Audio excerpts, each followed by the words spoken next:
everyone. Alright, let's go ahead and get started. You had on page 151, questions 1 through 10. Who delivered the greatest orientation heard in Congress in the 19th century, and what was his plea? Alright, you should have, for that one, you should have Daniel Webster, and he pleaded for the United States Union to remain unified, or to remain intact. Alright, number 2, what controversy drove a wedge between President Jackson and his Vice President John C. Calhoun? Remember, Andrew Jackson was president for 2 terms, so this is his first vice president, John C. Calhoun. So, the conflict was over state rights versus the Union, saying which one was more important, keeping the Union together or individual state rights. Number 3, what did the Cherokee call their journey to the new Indian Territory? They called it the Trail of Tears, so the Trail of Tears. Number 4, how did South Carolina respond to the tariff of 1832? They issued a proclamation denying any state's right to nullify an act of Congress and proclaimed that secession, I'm reading the next question. South Carolina threatened to nullify both the tariff of 1828 and 1832. I was wondering when I was going over the answer. So, they nullified the tariff of 1828 and then also the tariff of 1832. Alright, number 5, how did President Jackson respond to the idea of nullification and secession? He issued a proclamation denying any state the right to nullify an act of Congress and proclaimed that secession was treason. And we'll talk more about it once we get over to that section. Alright, what did Clay's Compromise tariff include to resolve the conflict between the North and the South? So it provided for a gradual lowering of the tariff. And then number 7, what bill did Congress adopt in 1833 permitting the President to use the Army and Navy to enforce revenue laws? That was the Force Bill, saying that the President has the force to enforce them if necessary. Alright, we're on 8. How did President Jackson deal with the National Bank? What was the result of the action? He vetoed the bill to recharter the bank and removed all government funds from the bank to be placed in state banks. That resulted in financial instability. Now, this depression didn't hit until his successor, Martin Van Buren, came into power. So, Martin Van Buren was left basically holding the bag at that point. But it was Andrew Jackson's decisions that caused that economic depression. Alright, number 9. How did Jackson try to resolve the problem of easy credit and land speculation in the West? And what was the result of this attempt? So, he tried the Specie Circular, and it was a financial panic and depression. So, again, with the Specie Circular and with getting rid of the National Bank, those ideas led to the panic and the depression of 1837. And we'll talk about that once we get to it. Number 10, what political party emerged during Jackson's second term, and why did they take this name? They took the name of the Whig Party. The name was given to the English party that opposes the monarchy, and they felt like Andrew Jackson was too powerful a president, like a king. So that's because they took a party name that was typically against the monarchs. They're basically saying they were against King Andrew, as they called him. Alright, you can go ahead and put your homework away. For your classwork, I want you to copy down the bold terms and definitions from page 140 to page 145. So, 140 through 145, you're going to notice there's not that many bold terms and definitions. So use your time profitably. If you remember, it's talking about sectionalism on part of that page. So you want to go ahead and try to see if you can duplicate the chart from memory that I've been drawing. So, like I've been trying to help you to memorize, the North was for what, the South was for what, and the West was for what ideas. Try to see if you can duplicate it from memory without looking in your book. Now, there's not really a lot of terms and definitions in this section with it, but try to see if you can either write it out in words or try to see if you can copy out the chart as well, because that will help you to memorize it quickly. Because there's not that many terms on page 140 through 145. There's some, but you want to go through the bold terms and definitions, but then also try to reduplicate the chart as much as you can. So again, about 5 to 10 minutes. Don't spend too long on it. So go ahead and pause the video and work on that. I'm going to shut the door really quick, so that's why I'm leaving the screen.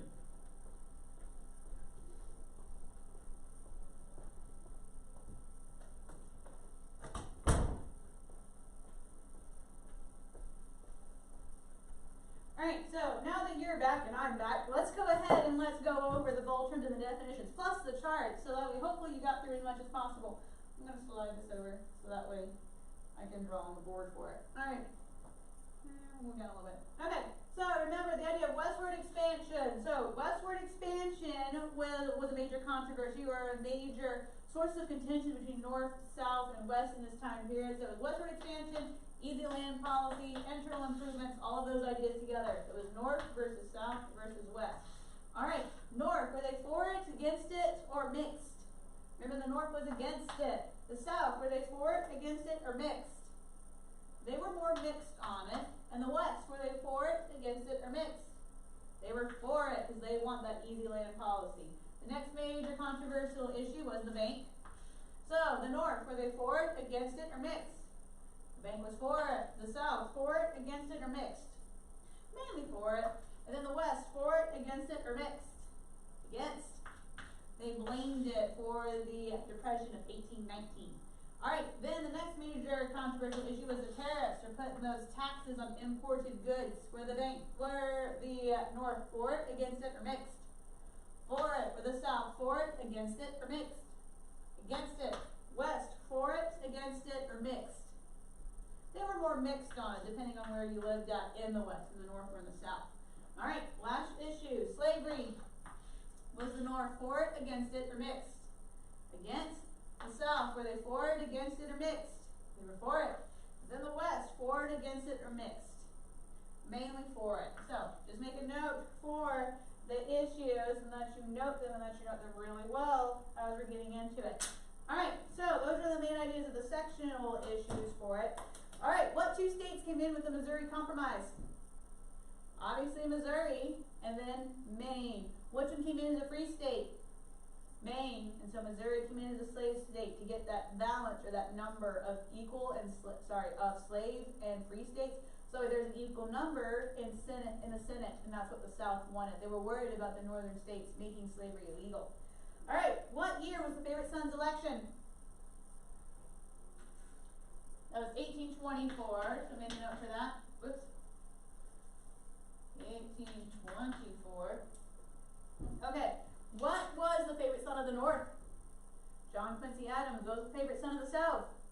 William H. Crawford. There were two favorite sons of the West. What were they? Henry Clay and Andrew Jackson. Alright, so when Henry Clay, whenever he realized he couldn't win, who did he tell his supporters to vote for? John Quincy Adams. And that's one reason why Andrew Jackson said this is a corrupt bargain. And the Democrat and the Republican Party, or the Democratic Republican Party as it was called then, officially split into two separate parties. One of them kept the name Democratic Republicans, but they took the nickname Democrat this time, while you have the National Republicans. So make a note for those two parties as well. So National Republicans and Democratic Republicans, but they end up just taking the name Democrat. So make a note for those. Alright, so then we have the Jacksonian Age, or the Age of Jackson. What was the tariff? It was known as the Tariff of Abominations. The South in particular hated it. This is the year, so it's the tariff of, remember it's not 1816, that's the first protective tariff. This is the tariff of what? 1828. Alright, and then we had John C. Calhoun. He was saying that this tariff was unconstitutional because it helped out one part of the country, and that was its specific purpose, and it was hurting another part of the country. So what was the name for his document, or his speech, his essay technically? The South Carolina Exposition and Protest. He's saying state rights, that it's more important for a state that it can nullify an act of Congress if it wants to. Let's see. Alright, who won the election of 1828? Andrew Jackson, good job. Alright, and then he used a lot of the campaigning as we would see it today, really using things like parades, speeches, slogans. So just make you know that Andrew Jackson started that with his campaign presidency. Let's see. Try how I can word this. Well, there's no really good way of giving this away. Who ran the government like a military organization? He was very much his way or the highway. Andrew Jackson, because we're obviously talking about Andrew Jackson. Just make sure that you do note that for him, because we've talked about several presidents in this section, and on your test, you want you to note what is the characteristics of the president, if there is a certain president that you need to know. Alright, who was his Secretary of State? Martin Van Buren. Who was his first Vice President? John C. Calhoun. We'll talk more about this today. Alright, so he had his cabinet, but the cabinet would not question his authority or question his decision. What was his unofficial group of advisors? What was their nickname? Because it was like his cabinet, but officially they weren't. The kitchen cabinets. Make a note for that with the idea of, okay, he valued what they actually said. In his official cabinet, he hired people or chose people that wouldn't question what he wanted to do. Alright, so let's get into it. Talking on page 146, talking about the highlights of the Jacksonian era. Alright, so several things about Andrew Jackson. Now, we're going to notice that he's a very strong president, that he decides, I am the general, basically, of the country, and I'm going to run the country like how I run my troops. And so that's basically what he does. Now, he was a strong president, and in a lot of cases he made a lot of really good decisions. Some cases, not as much, and we'll talk more about those later on. Alright, so the first major issue that everybody talks about is the Webster-Hayne debate, talking about these two gentlemen basically having two different opinions, saying, is it state rights with the idea of it's the individual states, or is it the union? Which one is more important? What the federal government says, holding all the union together, or individual states' rights? Since they volunteered and chose to come into the union, could they choose to leave it as well, or could they nullify certain acts of Congress? So this idea is becoming more and more and more prominent. So make a note of these two gentlemen. So Robert Hayne, make a note of him, of South Carolina. He took the stand on states' rights, saying that no, the states voluntarily chose to join the United States of America. We chose to join the Union. Now the states, they can voluntarily choose to leave the Union, or choose to leave the Union, or they can choose to nullify an act of Congress. So Robert Hayne, which is this picture, he is choosing or saying states' rights. This is a compact of the states, and we can choose which part of it we want to follow. Daniel Webster, and again, this is supposed to be Daniel Webster, a portrait of Daniel Webster. Your book tells you that that particular image is from a portrait or from a painting. So Daniel Webster, he delivered a different orientation or a different speech, saying no. Okay, once you join the union, you can't decide, oh, I don't like it anymore, I'm going home, I'm leaving. He said, no, you can't do that. This is permanent. You can't just decide, oh, I'll be part of the union today. Never mind, I want to leave. Okay, I'm going to join back. You can't do that. He's saying, no, once you join, it's official. There is no coming out of it. To make a note of what you need to know about Daniel Webster, that he, with the italicized phrase, that he generally regarded as the greatest that he delivered was regarded as the greatest orientation heard in Congress in the 19th century, defending the Constitution and defending the Union. He said that the Constitution was a compact of the American people and not just the states, and he said that the Union was perpetual and indissoluble. Nullification, he said, would only lead to civil war. Daniel Webster had a lot of wisdom, saying that no, it's not just the idea of the states came together, it's we the people, not just we the states. And so he's saying it's not the idea of each state is like its own country, that yes, to represent the states, but then also it's the American people in general as well. And so it's everyone, not just the idea of just the individual states in and of itself. And that the union is perpetual and indissoluble or insoluble. So that's what he's talking about with the idea of indissoluble, that you can't break it apart, that it's perpetual, it'll just keep going and going and going. So, and he said that if we have this nullification, this will eventually turn into civil war. Daniel Webster was right in that. We're going to see that this is some of the issues that crop up that lead directly to the Civil War. And then he's saying that if we have this idea of you can come and go in the Union, it's going to eventually lead to Civil War. Look at his block quote on page 146 through 147, because it is very good. Now, his whole speech is much longer than this, but this is just one section of it. And so, as you can tell, whenever you read it, that he had a lot of wisdom in what he was saying, and he said it in a very passionate way. So I'll go ahead and I'll read it for you. Let my eyes, last feeble and lingering blanch, rather behold the glorious ensign of the Republic, now known and honored throughout the earth, still full of high advance, its arms and trophies streaming in their original luster, not a stripe erased, nor polluted, nor a single star obscured, bearing for its motto, not the words of disillusion and folly, liberty first and union afterwards, but that other sentiment, dear to every true American heart, liberty and union, now and forever, one and inseparable. So what he's saying in that instance, what he's talking about is he's saying that America is a great nation, and that if America is to continue being a great nation, that it needs to hold the idea of liberty, so protecting individual liberties, and then also union. We are united together. Some people, what he's saying with the idea of the words of delusion and folly, liberty first and union afterwards, they're saying liberty is more important, and then we'll stay together. But it's liberty first. Liberty is most important. He's saying no, you have to have both. You have to have liberty and you have to have union. We have to work together. Otherwise, America won't last. He was saying America will eventually crumble. So, to Just make a note though for the Webster-Hayne debate. It just shows that there's two different ideas, and it's going to be around until the Civil War. So make a note. Robert Hayne, he was for state rights. Daniel Webster, he was for the Union. In Daniel Webster's speech, just make a note of that italicized phrase. This is considered one of the greatest orientations heard in Congress in the 19th century. Make a note of all of those ideas. All right. So a lot of people were hoping that President Jackson would side with the West, and they were hoping that it would side more of the state rights for it.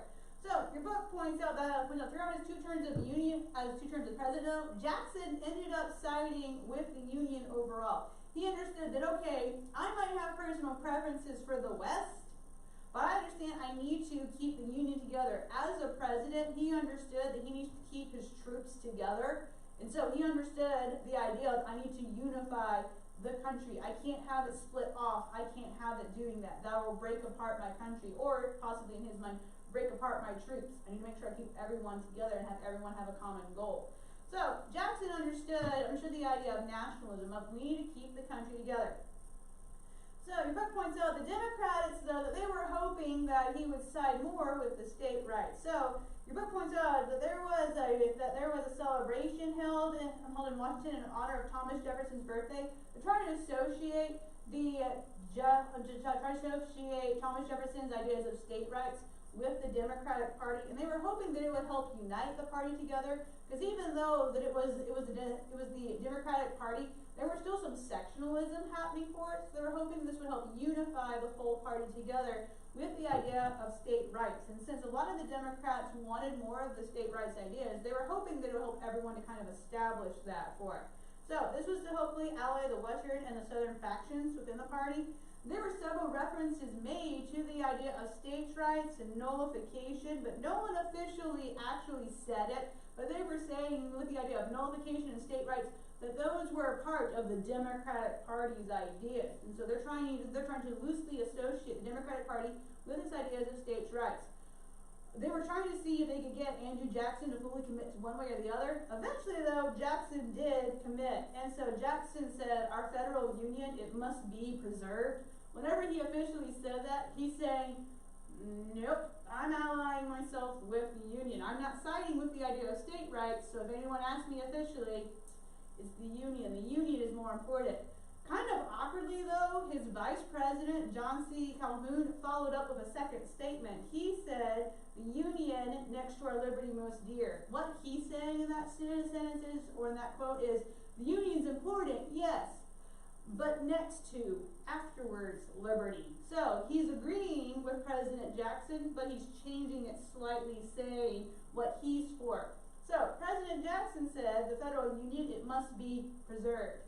And so John C. Calhoun follows up with the Union, but next to our liberty most dear. So that's what he's saying. So he's saying, yes, the Union's important, but only after liberty. It's state rights is more important. So that's what those two gentlemen are telling each other in a very nice fashion, but they're disagreeing. So President Jackson is for Union, John C. Calhoun is for state rights, and that's President Jackson's vice president.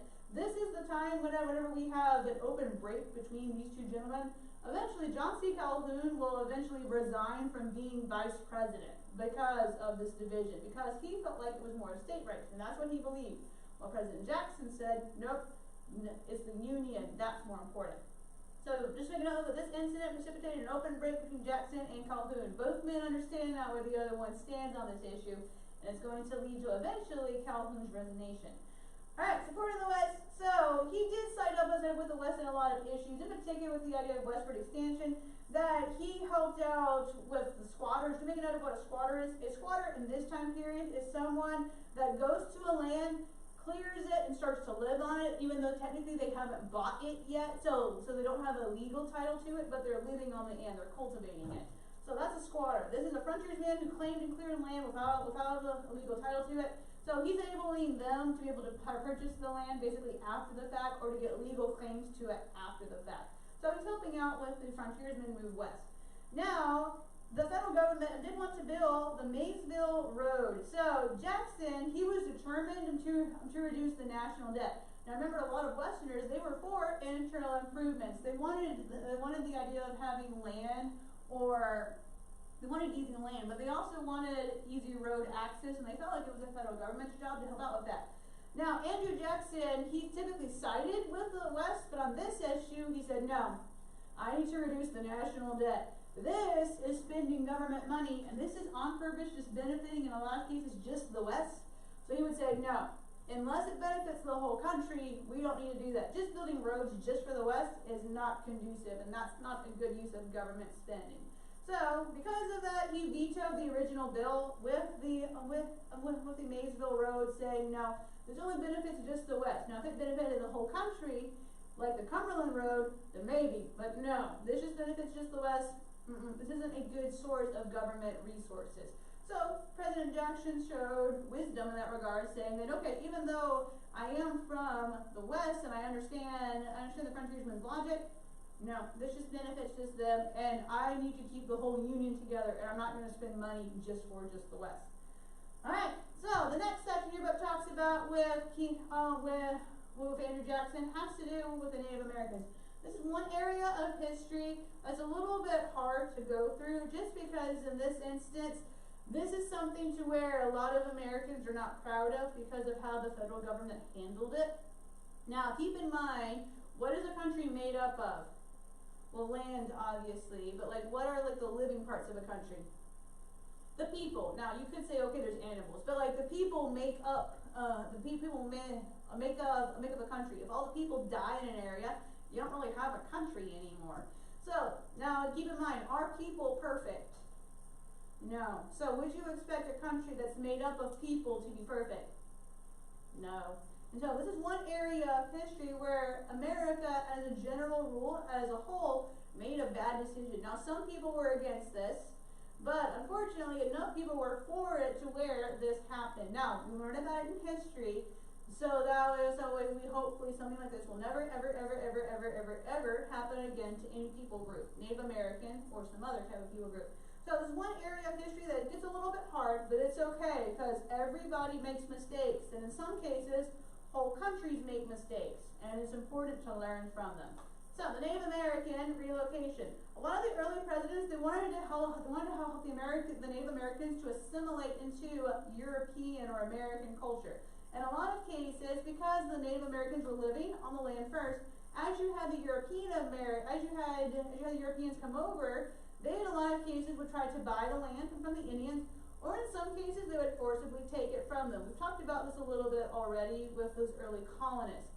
Now, the Native Americans are being pushed farther and farther and farther west. So, as you have the people on the east start to come over and start to live on the eastern coast, their lands are getting pushed farther and farther and farther back. Well, some of these areas were the Native Americans' traditional homelands. Their ancestors had lived in those lands, and they didn't want to move. They said, no, this is our territory. Our grandfathers and our great-grandfathers have lived here. We don't want to leave. And so, because of that, it led to conflict with the people going west. Now, they felt like a lot of the European settlers, as they're going across, a lot of the European Americans, as they're going across it, they wanted to buy the land, and if the Indians wouldn't sell it to them, then they would take it by forceful means. Again, not all of them, but enough of them were doing it to where the Native Americans felt threatened. So, your book points out, in some cases, the settlers, as they sought more land, peaceful negotiations began an effort to remove the Native Americans. In some cases, there were questionable circumstances. Your book is putting it very nicely, but there were questionable circumstances, where in some cases the Indians were cheated or just forced to move off the land. However, whenever peaceful negotiations failed, in a lot of cases, the United States government just forced the Indians to move on, and the federal government just decided, well, if you don't want to sell it to us, we'll make you leave. We'll force you out of the area. And again, we would say that's not right today. But unfortunately, enough people felt like that it was okay because the Native Americans were different enough. And a lot of people felt like, well, they should move on. If they're not using the land like how we would use the land, then they should just move on into a new section. In 1827, though, the Cherokee Nation was trying to come up with a way to try to get their nation or their tribe recognized by the federal government. They had drafted a constitution, so they had a constitution for basically their tribe saying, we are our own nation, and we're living in North America. And they wanted the United States government to recognize, we are basically our own nation, we're our own country, and we want you to recognize that. They actually won several court cases declaring themselves a legal nation to legally avoid being removed. They had actually gone to court in Supreme Court or other courts had actually recognized, no, you are your own independent nation. So they had actually recognized it, not necessarily in the Supreme Court, but the idea of other courts had also recognized it as well. Some states, though, whenever they found out that there was gold in the Cherokees' land, they wanted the Cherokee moved out so that way they could have their own settlers move into it. And unfortunately, you're going to see this happen later on in history as well. Whenever there's something typically discovered in a Native American's land that's considered valuable, a lot of the Americans, the European descended Americans, want the land, and they will in a lot of cases force the Native Americans out so that way they can get the gold or the silver or whatever's there that they want for it. Some states, though, they asked the federal government to go ahead and to kick the Indians out, and because of that, Congress approved the Indian Removal Act, and then Jackson approved it. So this gave him the funding and authority to force the Indians out of the territory, so that way the settlers could move into that territory. After Jackson won the election in 1832, the Cherokee Nation split into two groups. Now, your book doesn't talk about this a lot, but they go through kind of a civil war, because some of them some of them realize we need to go ahead and sign a treaty with the United States government and get some money and move peaceably. While the other side says, no, we need to fight for our land. This is our ancestors' land, we need to stay here. So it splits into two groups. So, the National Party and the Treaty Party. The Treaty Party was the smaller group, but they went ahead and they signed the Treaty of Echota. So that's how you say it at the top of page 148. So, just make a note of that. So, the Treaty of Echota. Now, this is the smaller group of the Cherokee. And so they said, okay, we'll sign the treaty with the federal government. We will go ahead and take the money and move west. The other half of the Cherokee said, no, we don't want this. The Cherokee so this was against the official Cherokee government's orders. Congress ratified the treaty by one vote, saying, okay, we're accepting it. Even though this is the unofficial Cherokee Party, we're going to take it anyway. We're going to go ahead and sign it, saying, you guys said you would move. You can go ahead and you can move now. So this authorized Jackson to remove the Cherokee. The Cherokee had actually won a previous court case against the Supreme Court as well that ruled that the Cherokee were a sovereign nation. But Jackson and Congress both decided that they would just go around it anyway for it. Andrew Jackson, he dismissed the Supreme Court's ruling and just decided we're going to go ahead and move them out of that territory anyway for it. Let's see. Your book points out as well that several other tribes also moved, and just realizing we're going to lose our lands and it's not worth the hassle of fighting and having our people die. So we're going to go ahead and just move west anyway. So the Choctaw and the Chickasaw, they had moved west as well after signing treaties with the option to remain and become U.S. citizens. And so in a lot of cases, though, your book points out the settlers cheated and stole from them. Of the 5 tribes to relocate, only the Choctaw and the Chickasaw moved peaceably. The Creek, the Seminole, and the Cherokee resisted, but they were quickly subdued. That's the nice way of your book putting it. But basically, they were forced to move by the military. So each tribe took a journey into the Indian Territory in present-day Oklahoma. It was in a lot of cases very difficult for them, and particularly for the Cherokee. Their trail or their journey became known as the Trail of Tears because of how hard it was, and that a lot of them died. I don't know if your book says this or not for it, if it tells you the number for it, but about 4,000 of them died en route on the way there. So again, there was a very sad instances, and that's part of the reason as to how come we learn about this, because we would say, well, why do they want them to move? What was so different about them? They weren't living the same way as a lot of the European Americans were, and since they were different enough, a lot of the European Americans didn't like them living in the same area, and they wanted the land that the Cherokee or these other nations were living, or these other Native Americans were living on. And so part of the reason we talk about it is to make sure we don't do something like this again. Now, can we go back and can we fix this? Not really. This was so long ago that all of these original Indians are dead. These are people's great-great-great-grandfathers in some cases. Now, you might think, well, what if we give them back their land? Because we know what their original land is. But keep in mind, these are the great descendants of the original people groups that live there. And so because of that, if we were to give back the land, we would be hurting all of the great-great-great-grandchildren of people that live there today.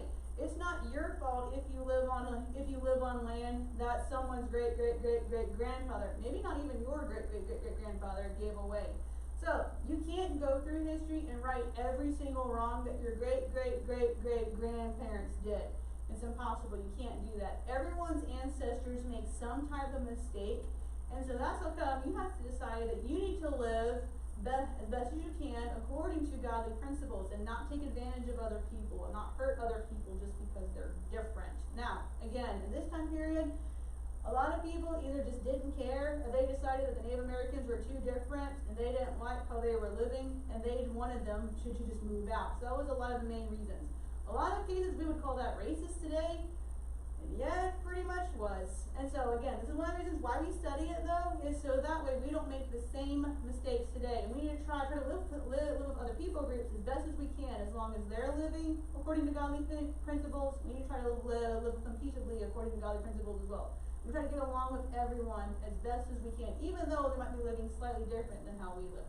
Alright, well, let's go ahead and let's move on from that. So just make a note though of the treaty. So the Treaty of Echota, the Trail of Tears with the Cherokee and the different tribes. So Chickasaw and the Choctaw, and with the Indian Removal Act of Andrew Jackson. And again, we learned about it so we don't have to make these types of mistakes in the future. Alright, the tariff controversy. So, the tariff was a major source of problems between the North and the South in particular for it. So, the tariff controversy is renewed again. So, your book points out that there was a new tariff that was supposed to be passed in 1828. Now, this is not the tariff of abominations, but, this tariff of abominations was the tariff of 1828. A new tariff was supposed to be passed in 1832. Now, this is whenever South Carolina decides, we're tired of this. We're tired of having these tariffs. We're gonna try to see can we get away with nullifying or declaring null and void an act of Congress. So South Carolina declared the Tariff Acts of 1828 and 1832 to be null and void within the states. And they said that they are there forbidding officials to collect the tariff duties within the state after February 1st of 1833. Furthermore, the convention threatened immediate succession from the Union if the federal government intended to use force to collect duties. So South Carolina is saying, okay, we're declaring the tariff of 1832 and 1828 null and void. We're telling our officials you can't collect the revenue from it, and if you try to force us to do it, we're pulling out of the Union. We're leaving. We're not going to stay part of the Union. President Calhoun at this point decides that he will go ahead and resign from being vice president and become a senator for South Carolina. So again, he feels more of its state rights versus the idea of the Union. So he's saying, I'm going to side more with South Carolina. I'm going to go ahead and resign from being vice president and help them out. So President Jackson said, no, we're not having states pulling out. He said, absolutely not. The Union has to be preserved. He issued a proclamation denying any state the right to nullify an act of Congress. He also said that disunion by armed force is treason. He's saying, no, you can't just pull out just because you're unhappy. You have to stay here for it. He sent orders for the federal forts in Charleston Harbor to be strengthened and prepared for immediate action, and for the revenue cutters. These are special ships that were designed to catch smugglers for it. And he sent them to South Carolina, basically saying, no, you can't leave. We're going to force you to stay, be part of the Union. We're not sure exactly how far would this have caused a civil war right here and now, because we're not sure how far each side was willing to push for this. South Carolina was ultimately disappointed that the rest of the South did not pull away with them. The people of South Carolina felt like that if we pull out, maybe some of the other southern states will follow us. The other southern states said, no, we might side with you, but we don't think we want to leave yet. So South Carolina was disappointed that they were left standing by themselves and the other states didn't come out with them. So that was a major reason as to how come they felt like, maybe this wasn't a good idea after all. Jackson supporters, they did not want an open split in the Democratic Party, so they were worried of the northern and southern portion splitting. They said, no, we don't want to push this either for it. So they suggested a compromise tariff, and Jackson gave his consent. Calhoun, he said, okay, we'll help work out a compromise to see, can we have a compromise to where the tariff isn't as high so we can gradually lower it to make the North and the South happy. Senator Henry Clay of Kentucky, he took the lead in authorizing or coming up with this compromise, trying to help out with the North and the South for it. It was eventually accepted by both houses of Congress in early 1833. In 1833, it wasn't that radical. Your book points out it provided for the gradual lowering of rates over a 10-year period, so that by 1842, no tariff would be higher than 20%. So none of them would be over that 20% mark. At the same time, Congress adopted the tariff of 1833, so that's the advised tariff, saying, okay, it's not as high, and it's going to be gradually lowered over the years. And it also adopted the Force Bill. Now, the Force Bill gives the president authority to use the Army and Navy to enforce revenue laws, saying that if a state tries to nullify this, basically, the president has the authority to enforce it.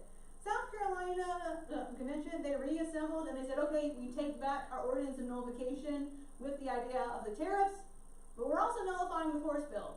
As a side note, we're going to say that's unconstitutional and we don't want it. So they're being basically saying, okay, yes, we take back our original nullification, we'll accept the tariff of 1828 and 1833, but we're also saying that the president doesn't have the authority to enforce it. So they're picking and they're still making it clear that the idea of states' rights, but they're going along with the Union. So just make a note for that. But the Force Bill was now basically a dead letter, as your book puts it, because the president didn't have a need to enforce it. Since South Carolina was now going along with the tariffs, there was no need to go back and have the president actually enforce the revenue laws. Alright, I'll go ahead and I'll stop there for it, because Jackson and the bank is going to get complicated, and I can't teach that in a few minutes. Alright, so go ahead and we'll stop there. Your homework for tonight, read pages 151 to 155. So read pages 151 to 155, answer on page 153, questions 1 through 3 on page 153, and then on page 155, questions 1 through 6. So the whole thing again, read page 151 to 155, answer on page 153, questions 1 through 3, and on page 155, questions 1 through 6. Don't forget your quiz over the first 25 presidents will be Wednesday. So we'll start working on them on Monday, but the quiz is still Wednesday. So make sure you're working on it over the weekend. You have a great